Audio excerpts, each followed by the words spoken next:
माघ मकर गत जब हुई अर्थात माघ मसरे मकर संक्रांति रे सूर्यंकर जो उत्तरायण हुए सेते बेले सबु देवता माघ मकर संक्रांति ठारू देवता मानकर दिन आरंभ हुए। देवता मानकर ये 6 मास होची दिन, आर 6 मास होची राति। तेणु देवता मानकर मिलनर समय देवता माने स्वर्गर मर्त्य को आसती एवं पितामह भीष्म मध्य प्रतिज्ञा करते केतोले उत्तरायण हेले से महाप्राण हम यही समय जो मान मृत्यु हुए से माने वैकुंठ प्राप्ति हुंती। मकर चाउल हूँ मैत्रतार प्रतीक। मकर चाउल परस्पर को देले भगवान समर्पित करी मित्रता क्षुण्ण हुए ना, सबुदिन मित्रता रहे। आमे आशा करिबा ये मकर संक्रांति रे आउ जी जो मान सहित शत्रुता अच्छी ता मित्रतार परिणत हो।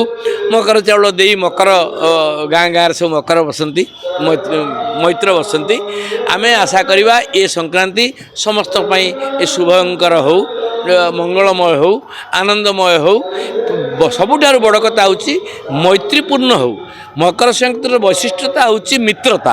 अर्थात जेहेतु देवता मानकर आविर्भाव मर्त्य होता है तेणुक आपण अल्प परिश्रम रे भगवत कृपाटा ये मकर संक्रांति ठार पाइपर। सर्वे भवन्तु सुखिन, सर्वे सन्तु निरामया, सर्वे भद्राणि पश्यन्तु, माँ कश्चित् दुःखभाग भवेत्। ओम शांति, ओम शांति, ओम शांति। सीताराम टीवी मु उत्तर मंगल कामना करुछि।